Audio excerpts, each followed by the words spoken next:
Hello students, இன்றைக்கி நான் வந்துட்டு சமச்சீர் class 10th lesson number 1 exercise number 1.2ல் செகண்ட் சம் வந்து நம்ம பார்க்க போகிறோம்.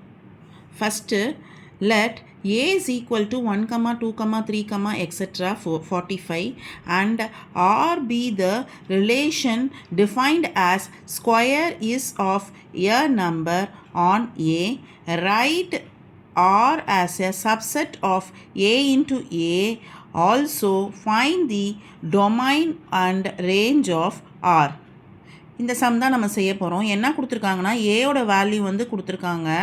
ஏயோட வேல்யூ கொடுத்துட்டு R be the relation defined as square is of a number. Square பண்ண போகிறோம். ஸ்கொயர்னால் என்ன அர்த்தம்? ஒரு நம்பரை அந்த நம்பராலேயே நம்ம மல்டிப்ளை பண்ணுறது தான் ஸ்கொயர். சரியா? இப்போ என்ன சொல்லியிருக்காங்க? அப்போ ஏயை வந்து ஏஆலேயே மல்டிப்ளை பண்ணுறது தான் ஸ்கொயர். இந்த சம்மை பொறுத்த வரைக்கும் இதில் நம்ம என்ன கண்டுபிடிக்க போகிறோம்னா ரேஞ்சும் டொமைனும் கண்டுபிடிக்க போகிறோம். அப்போ ஏ வந்து என்ன கொடுத்துருக்காங்க? 1, 2, 3, 4 எக்ஸெட்ரா 45 வரைக்கும் கொடுத்துருக்காங்க. அப்போ இன்னொரு ஏயால் நம்ம வந்து மல்டிப்ளை பண்ணுறது தான். அது என்னது? 1, 2, 3, 4, 5, 6, 7 எக்ஸெட்ரா அப் டு 45. இப்போ இதையும் என்ன பண்ண போகிறோம்னாக்கா ப்ராடக்ட் பண்ண போகிறோம், கார்ட்டீசியன் ப்ராடக்ட்.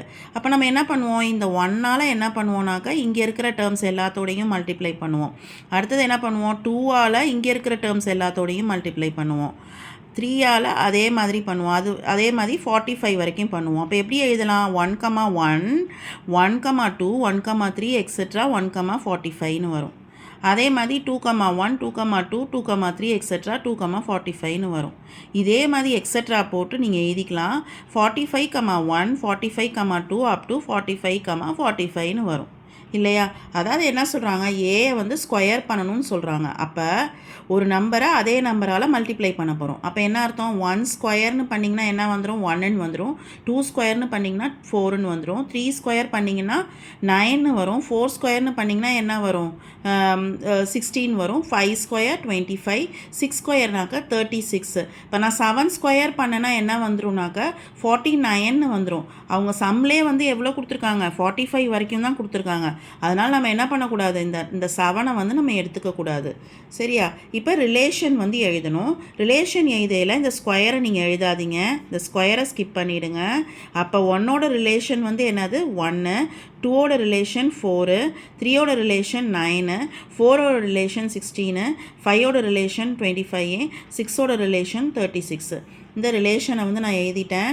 அடுத்தது இதுலேருந்து நான் டொமைன் எழுத போகிறேன். டொமைன் அப்படின்றது என்னது? இந்த 1, இந்த 2, இந்த 3, 4, 5, 6 இதுதான் வந்து நம்ம டொமைன்னு சொல்லுவோம். ரேஞ்ச் அப்படின்னாக்க இந்த 1, இந்த 4, இந்த 9, 16, 25, 36 இதை தான் நம்ம என்னன்னு சொல்லுவோம்னாக்கா ரேஞ்சுன்னு சொல்லுவோம். ரொம்ப ஈஸியான சம்மு. ட்ரை பண்ணி பாருங்கள். உங்களுக்கு இந்த வீடியோ பிடிச்சிருந்தா லைக் பண்ணி, கமெண்ட் பண்ணி, ஷேர் பண்ணுங்கள், சப்ஸ்கிரைப் பண்ணுங்கள். தேங்க்யூ.